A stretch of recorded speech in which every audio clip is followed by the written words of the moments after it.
Al día viernes se han confirmado ya 28 casos de coronavirus en el Perú y el Estado sigue respondiendo a esta situación con diversas medidas.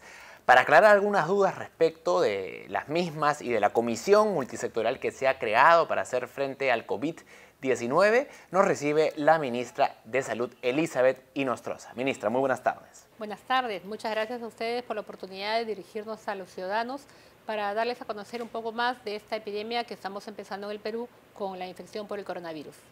Hasta el momento hay 28 casos confirmados en el Perú de contagio. La última semana, lo ha señalado el presidente, han habido 4 casos nuevos diarios. De modo que está hasta el momento contenida, un poco contenida la situación, pero ¿el Perú está preparado si es que se diera una irrupción más exponencial como ha sido en otros países? Estamos tratando, como país venimos trabajando, como recordarán, el 31 de enero la Organización Mundial de la Salud dio la alerta epidemiológica mundial que luego se convirtió en alerta de probable pandemia. Y ahora estamos en el escenario que ya tenemos, ingresa en América y nosotros tenemos ya nuestros primeros casos. En esta semana hemos empezado desde el caso 0 y tenemos ya 28 casos confirmados. ¿Qué tan preparado, qué tanta respuesta puede dar un país? Depende de la cantidad de casos. ¿Y cómo podemos predecir esto? Con las medidas que se tomen.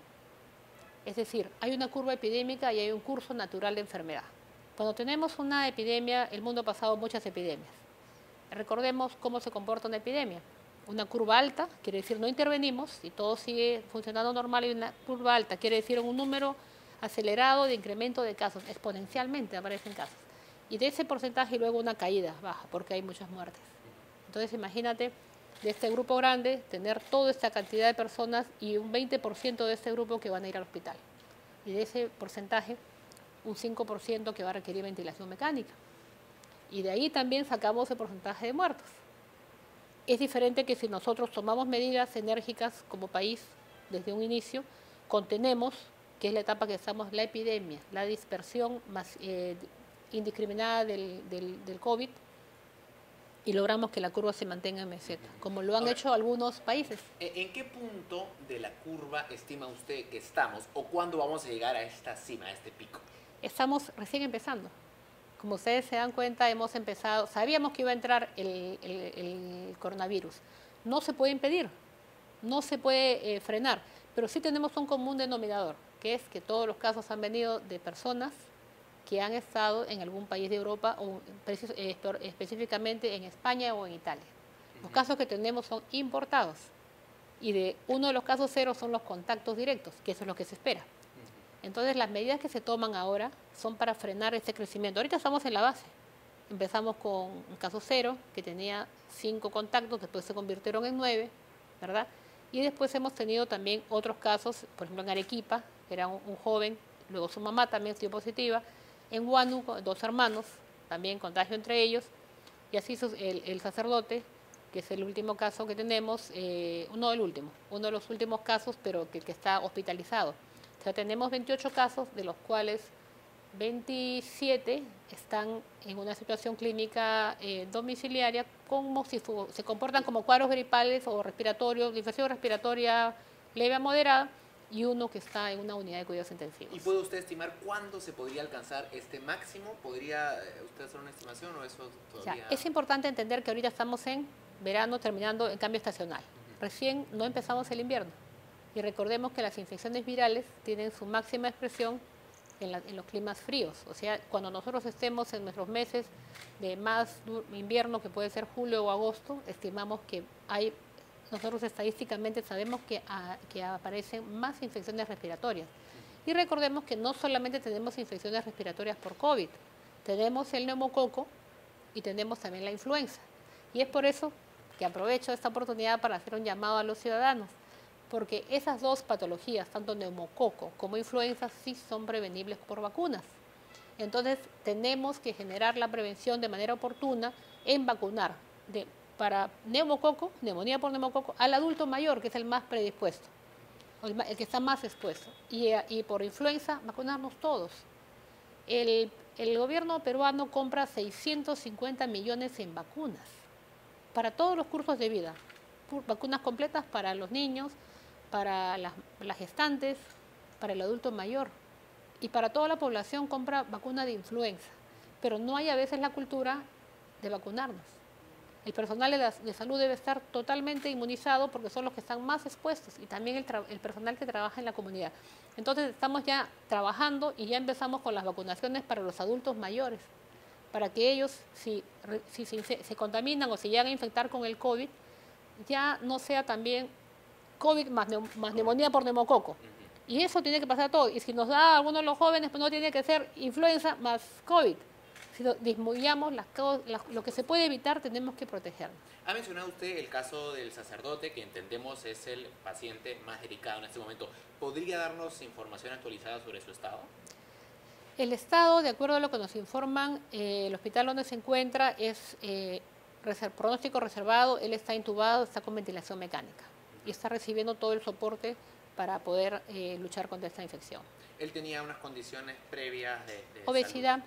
La única condición que tenía es obesidad mórbida que llamamos, esa es la única, pero no hay otra condición. En el transcurso se han presentado se han sumado otras patologías, ahorita está cursando con hiperglicemia y otras condiciones que no se sabía que existían.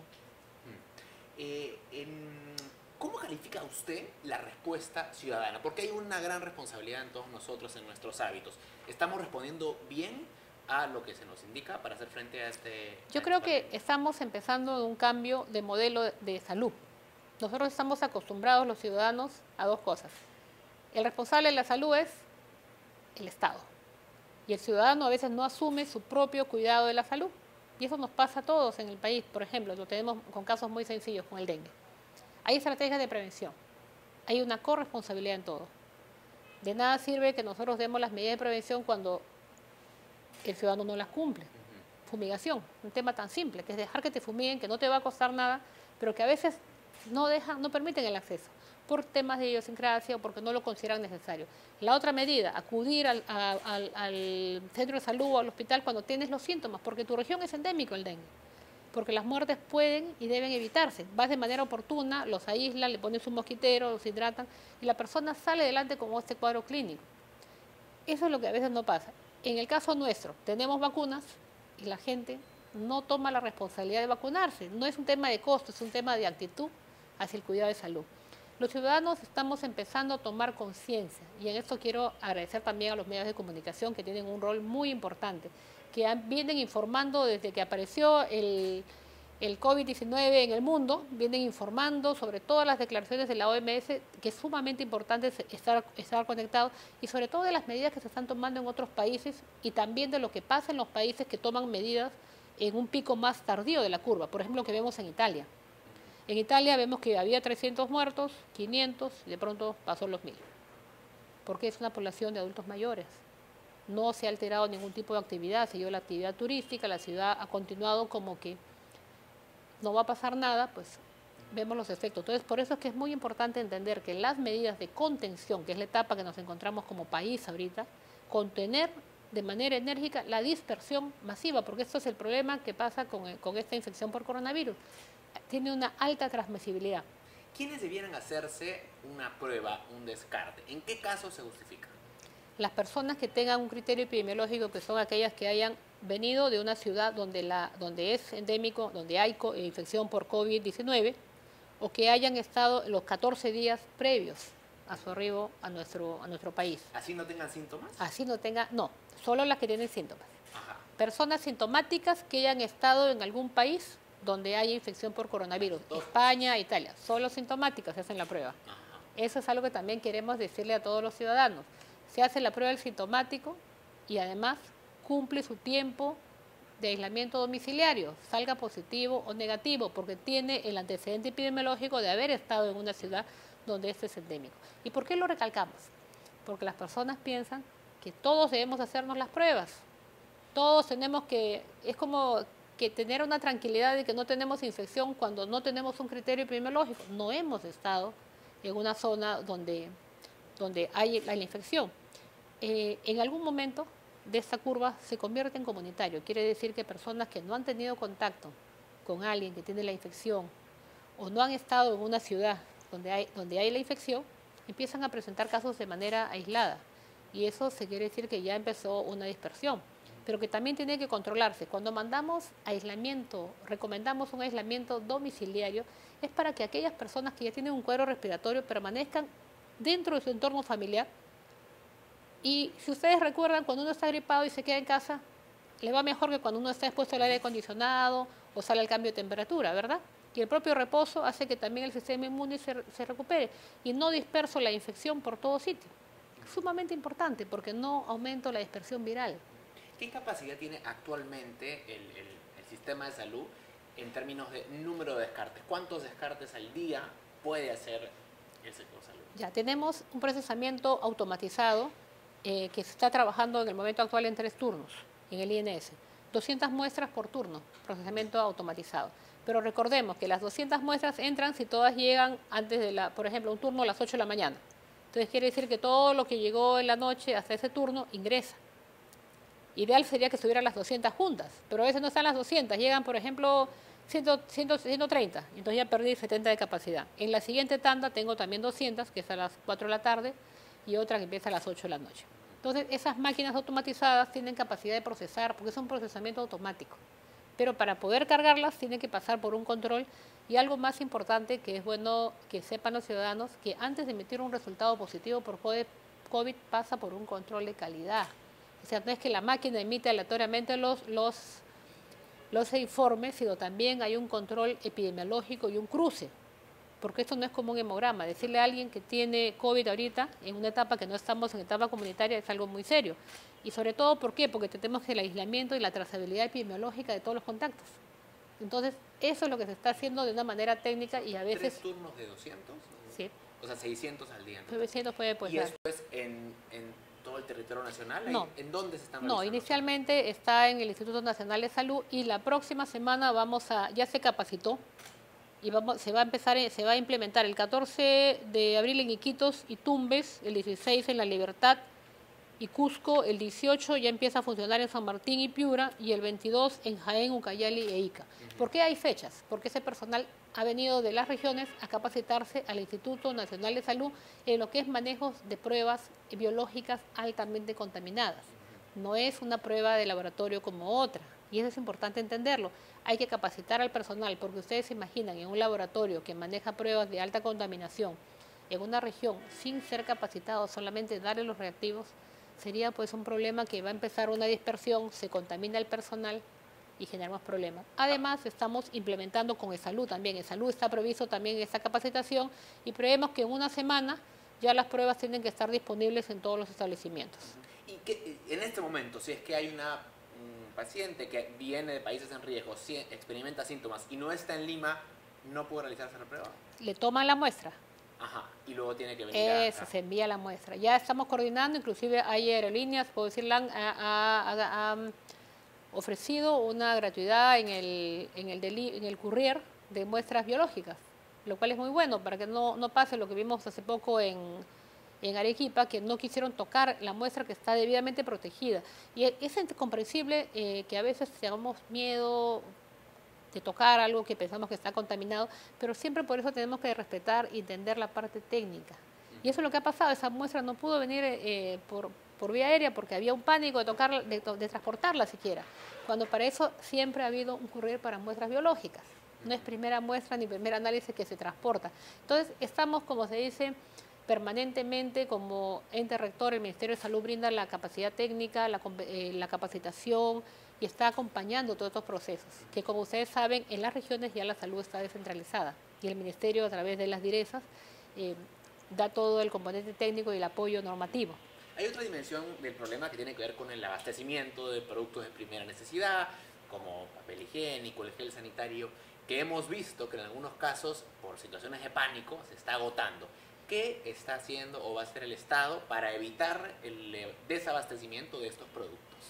Primero, hacer un llamado a los ciudadanos, que mantengan la calma y que no se abstengan porque eso no va a acabar, no estamos comprando para 15 días o para un mes, igual se les va a acabar y no hay necesidad de tener tanto papel higiénico cuando no hay nadie gripado en la casa, ni cantidad de alcohol gel, porque esto es para el uso racional. En los almacenes, a través de COFIEP hemos tomado conocimiento que tienen los almacenes de los establecimientos donde venden estos productos, pues se vacía y traen nuevamente, porque no están bloqueadas las carreteras ni está bloqueada la producción. Entonces, que tengamos una real dimensión de qué etapa nos encontramos de esta epidemia. Eso es muy importante decirle a los ciudadanos.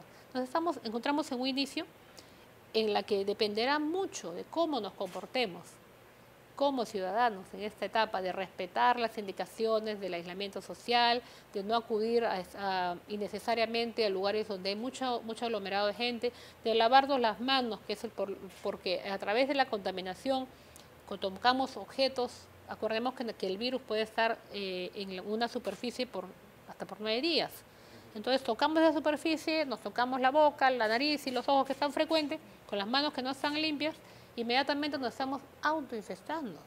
Entonces, esas cosas que parecen tan sencillas son quizá la base más fuerte de prevención, y lo que más ha dado resultados es el aislamiento social, que se llama. Es decir, aislamiento domiciliario y mantener una distancia de 1 metro, mínimo 1 metro cuando estamos en un lugar público con las personas. Ahora, si una persona no cumple con la cuarentena, ¿hay una manera de sancionarlo o contamos enteramente en la responsabilidad de los ciudadanos? No, sí hay manera de sancionarlo. Justo estamos viendo ese tema de salud pública. Es un atentado contra la salud pública y está regulado dentro del Código Penal. Hay sanciones que va a haber. ¿Podría ser considerado como un delito? Así es. Incluso? Sí, en la mañana de la reunión que se ha tenido en coordinación con los sectores de Interior y también con el Poder Judicial, se está haciendo equipos para que monitoreen para que monitoreen la cuarentena domiciliaria o el aislamiento domiciliario. O sea, va a ser monitoreado. ¿Por qué? Porque recordemos que los que están de viaje y los que han entrado al país, Migraciones tiene la data de dónde vienen. Y también los que ya llenaron sus fichas y los contactos epidemiológicos también de los positivos, se tiene su ubicación, y eso lo tiene el Centro de Control de Enfermedades Infecciosas, que ahora está reforzado con personal de Migraciones, con la Policía Nacional, y está trabajando también, va a trabajar articuladamente con Fiscalía. Pero va a haber la capacidad para monitorear a todos los que vienen de otros países y ir a sus hogares y ver que no salgan. Empecemos con los connacionales. De ellos tenemos un domicilio fijo. Con los turistas, lo que está pasando en Cusco, se ha coordinado, eso lo tiene el Ministerio de Turismo, para que los hoteles cumplan con la indicación, y también a través del sector interior de la policía también se está dando las indicaciones. Ellos van a estar evitando que la gente salga, y de cumplimiento, porque esto es un tema de país, no es un tema individual ni de voluntad. Ya estamos en otra etapa. Desde el momento que se declara una emergencia sanitaria y que ustedes ven que ya hay un compromiso de todos los sectores del país, no solamente el lado público, el lado privado, no solamente el tema del Ejecutivo, también está el Defensor del Pueblo, el Poder Judicial, todos, estamos, todo el Estado y todo el privado, estamos como país juntos. Entonces no es un tema, llamé a la Iglesia también, porque es un tema que todos tenemos que ver. Nadie se ha excluido de este tema de salud pública. Una de las disposiciones anunciada el día de ayer tiene que ver con que no se pueden realizar eventos que congreguen a más de 300 personas. Pero ¿podría darnos más detalles de esto? Por ejemplo, en algunas estaciones del Metropolitano hay más de 300 personas juntas. Entonces, ¿cuándo se aplica? ¿Cuándo no? O por ejemplo, centros comerciales que tienen más de 300 personas. ¿Cómo hacemos en esos casos? Ayer nos hemos reunido también con el alcalde de Lima, con el alcalde Muñoz, y el lunes tenemos una reunión con todos los alcaldes de Lima, que ha congregado él. Vamos a estar en una reunión en el Instituto Nacional de Salud, viendo cómo optimizamos algunos temas, regulaciones sobre todo que tienen que ver con el tema de salud, y uno de ellos es el manejo de los residuos contaminados de los pacientes.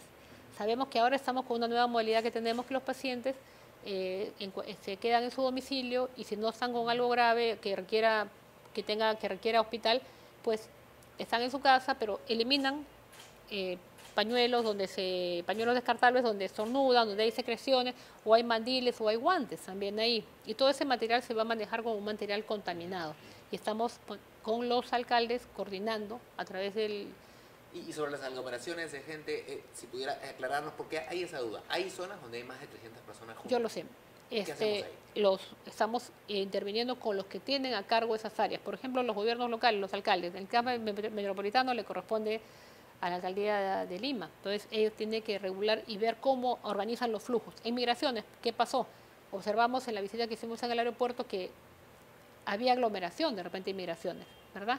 Entonces eso va contra las normas de salud pública. Entonces se hace la recomendación y la autoridad competente cambia el proceso que está haciendo para que no haya aglomeraciones innecesarias. Lo mismo va a tener que lo va a hacer el transporte.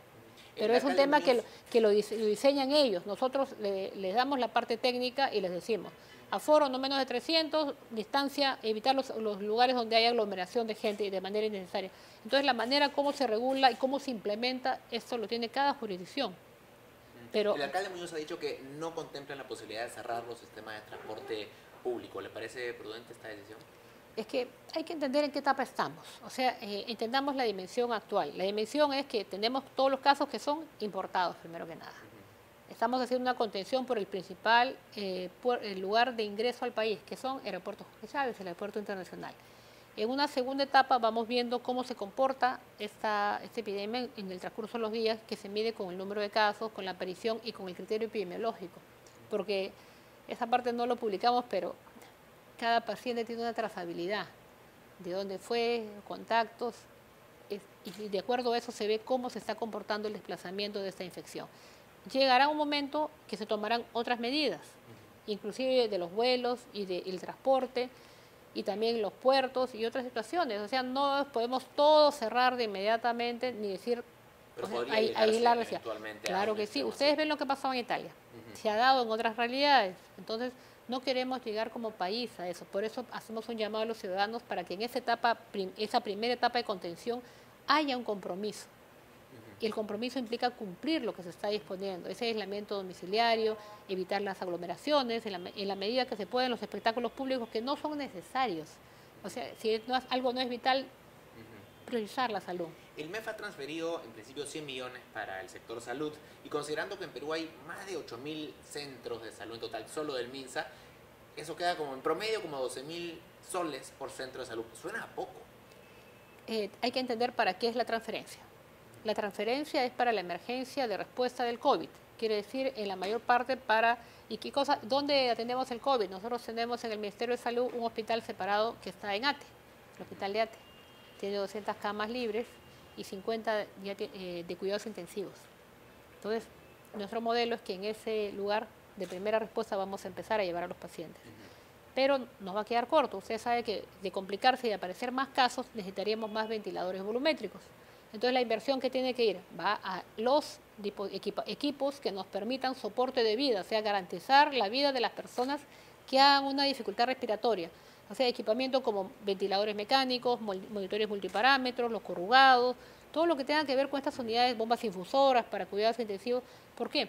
Porque de esta manera, cuando tenemos requerimientos, como ha pasado en otros casos de epidemias, nosotros implementamos, en camas regulares se pueden implementar camas de UCI de requerirse. ¿Me entiende? Entonces, el tener estos dispositivos es la concentración de lo que se requiere. También se va a invertir en reforzar la dotación de mascarillas para el personal de salud, el material que utilizará el personal de salud que va a estar al cuidado de estos pacientes. Y todo lo que se requiera para el tratamiento de los pacientes con COVID. O sea, no es para... eventualmente va a ser poco. Luego tendrán que hacer Así es, por eso es una primera etapa que estamos viéndola. Entonces, eso es muy importante entenderlo en qué. O sea, en qué para salvaguardar la vida que es de las personas, que eso es la prioridad. Se ha definido ya el día de hoy a la vocera de la Comisión Multisectorial de Alto Nivel, que es la señora Desilu León. Y llama la atención, ¿no debiera ser usted la vocera de esta Comisión Multisectorial, al ser el ente rector, Salud? El ente rector sigue siendo Salud. Ajá. Esta Comisión Multisectorial está a cargo de la Presidencia del Consejo de Ministros. Y la Presidencia del Consejo de Ministros ha designado a la Secretaria General de PCM como su vocera. Es un tema que está manejándose de esa manera, porque como ven hay varias informaciones que no solamente son de salud, tienen que ver el tema de turismo, tiene que ver la parte económica, el tema de transportes, el tema de defensa, el tema de interior.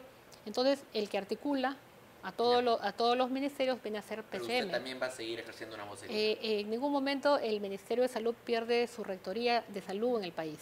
Y eso siempre se ha dejado en claro en los comunicados que el mismo Premier hace. Y nuestra prioridad es el ciudadano, lo que sea mejor para nuestros ciudadanos. En este caso, como ustedes verán, hay muchos temas que ya escapan al control de salud. Por ejemplo, la regulación de los vuelos. La propuesta técnica siempre va a estar en el sector salud. Pero hay otros niveles que tienen que involucrarse. El desabastecimiento, por ejemplo, que se generara con que la gente salga de manera desmedida a comprar cosas. Prohibir espectáculos. tiene otra regulación, otra normativa. Y con todos los niveles nos estamos reuniendo y estamos informando, porque este es un tema que todos estamos juntos como país. ¿Esta comisión se está reuniendo con qué frecuencia? Estamos reuniéndonos diariamente a las 7 de la mañana para la toma de acuerdos y para centralizar toda la información que tengamos. ¿El presidente Vizcarra participa en estas reuniones? En algunas, sí está participando. Y también va a ejercer una vocería, nos imaginamos, durante esta situación, el presidente. Este es un tema que depende del momento que se decide quién es el vocero. Como les digo, de esta comisión, la comisión tiene un vocero específicamente. De acuerdo. Finalmente, estamos en verano todavía, hay familias que quieren ir a la playa estos días. ¿Es prudente ir a las playas este fin de semana y los días que vengan? Se recomienda, tal cual lo estamos manifestando, que las personas que hayan regresado de ciudades, de países donde hay este problema, no estén saliendo ni ambulando. Y lo preferible, yo creo que ya estamos a un cambio estacional, evitar la aglomeración que puede haber en una playa. Usted sabe que va a una playa, pero no está totalmente aislado, ¿verdad? Entonces, exponerse al contacto de uno con otro no es recomendable. Y solo brevemente, la atención está en el coronavirus, pero el dengue está ahí también en esta época. ¿Cómo estamos avanzando en ese frente? El dengue ya está en curva de caída. Si bien es cierto, tenemos 22 muertos a causa del dengue, que realmente nos preocupa y lamentamos mucho esas pérdidas de vida, seguimos trabajando de manera paralela con el tema del dengue. El dengue, ustedes sabrán que tiene que ver mucho con el cambio climático y ha aumentado en toda América, no solamente acá en Perú. Es una estrategia de salud y también tenemos un programa presupuestal exclusivamente dedicado para el dengue. O sea, siempre se han asignado recursos y siempre se hacen las campañas de prevención, la fumigación, el control vectorial, que es la eliminación del zancudo. Pero ahí volvemos al tema primigenio, el compromiso de cuidado de salud, generar una conciencia de cuidado de la salud. O sea, si las personas las empoderamos a los ciudadanos de que ellos tienen que también cuidarse de no infectarse y los instruimos de la manera como se viene haciendo para que ellos acudan al centro de salud, ese cambio de actitud va a disminuir las muertes. Y esa fumigación disminuirá el vector. Entonces habrá menos casos. Mientras no se haga de manera, y eso se viene haciendo de manera sostenida, pero hay brotes en el dengue. Y no solamente es propio de nuestro país, como le digo, la región. El dengue es típico donde hay clima tropical y subtropical. Entonces el cambio climático no lo podemos controlar, pero sí podemos controlar todas las estrategias de prevención. Fumigar para eliminar al vector y también buscar ayuda médica oportuna. Y también tiene que ver mucho con el tema del agua. ¿De acuerdo? En esos lugares no hay agua potable, en muchos de ellos, y la gente almacena el agua. Y en el agua limpia es donde están los criaderos de las larvas. Eso también ya se está priorizando a través de vivienda. Ministra Inestrosa, muchas gracias por su tiempo. Gracias a usted, más bien, por la oportunidad de dirigirnos a los ciudadanos en esta etapa que como país estamos enfrentando, esta infección por coronavirus. Y lo más importante que quiero decirles es mantener la calma, actuar de manera solidaria como país en este tema de salud, porque este tema nos puede tocar a cualquiera de nosotros y es el momento para estar juntos, respetar las indicaciones que dan las autoridades y estamos a la disposición de los ciudadanos para cualquier consulta y lo que pudieran necesitar. Muy amable. Gracias.